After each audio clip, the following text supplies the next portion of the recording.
তাহলে আমার চাচার কিছু সম্পত্তি আমার তোমরা কয়ে বলে দিয়ে দাও।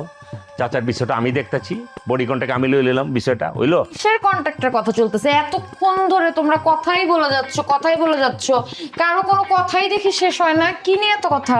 তোমার ভাইয়া সাদ্দাম তোমার বাবার বিয়ে নিয়ে খুব চিন্তিত। মানে আমার শ্বশুর আব্বাকে বিয়ে না দিয়ে নাকি সাদ্দাম ভাই বিয়েই করবে না। মানে আব্বার একাকিত্ব দেখে তার নাকি ভিতরে অনেক নাড়া দেয়। বৌদি ঠিক কথাই কইছে, বিশ্বাস করো। চাচার মনের ইচ্ছাটা যদি পূরণ করতে না পারে আমার দিলে অনেক চোট লাগবো, আমার অনেক কষ্ট লাগবো জানো। শোনো, তোমার একজন আমি ভাই ভাবতাম, তোমার না এই বাড়িতে চা কফি কিচ্ছু খাওয়ার দরকার নেই। তুমি স্ট্রেট এবার বাড়ি থেকে বের হয়ে যাও। তুমি আব্বার কাছে যাও, আব্বার কান ভরতে, তাই না? আমিও দেখতেছি তুমি কিভাবে আব্বার সাথে দেখা করো। তুমি বাড়ি থেকে বের হও। আচ্ছা ঠিক আছে। কি? জি, আমার আব্বার মগজটা সে খুব ভালোভাবে ধোলাই করছে, বুঝছো?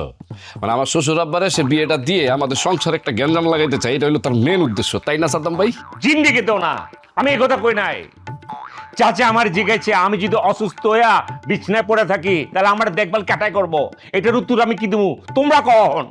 তোমার কোনো উত্তর দিতে হবে না। আমার বাপ টেক কেয়ার আমি করব, তাও আমার বাপকে আমি অন্য কারোর সাথে বিয়ে দিব না। দরকার হলে ওই বাসা ভাড়া দিয়ে আমি আমার বাপকে আমার নিজের কাছে নিয়ে রাখবো। ওকে?